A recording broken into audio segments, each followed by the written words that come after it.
Ici, on pratique ce qu'on appellerait à l'époque, je disais, l'agriculture raisonnée ultime.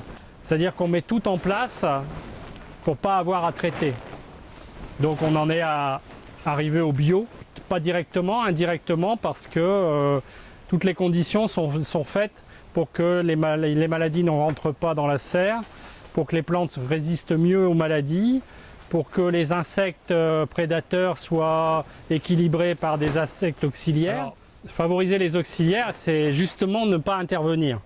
C'est-à-dire qu'il ne faut pas avoir peur de sacrifier quelques plants de melons ou de tomates qui vont être envahis de pucerons et qui vont permettre à des chrysopes, des coccinelles ou des cirfes d'avoir l'alimentation nécessaire pour se développer, pour développer une population qui va s'installer dans la serre et qui va permettre de éradiquer par la suite tout développement de population importante de pucerons. Il y en aura toujours un tout petit peu, mais pas suffisamment pour que ça ait un effet négatif sur les plantes.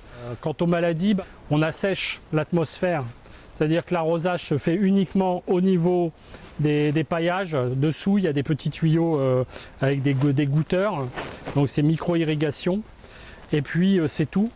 Et le haut, lui, est mis dans une situation assez sèche, ce qui fait que ça empêche les champignons de se développer. Alors s'il est vrai qu'on n'a pas à traiter contre les insectes, contre les maladies dans la serre, ça n'empêche pas la mauvaise herbe de lever.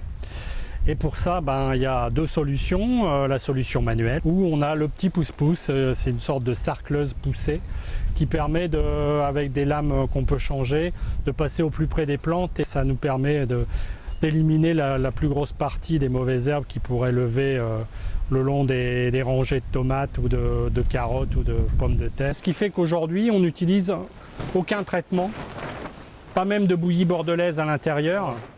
Le seul produit qu'on apporte, c'est des mycorhizes, c'est-à-dire des levures, des champignons au niveau de la rhizosphère pour les aider à mieux contrôler leur alimentation.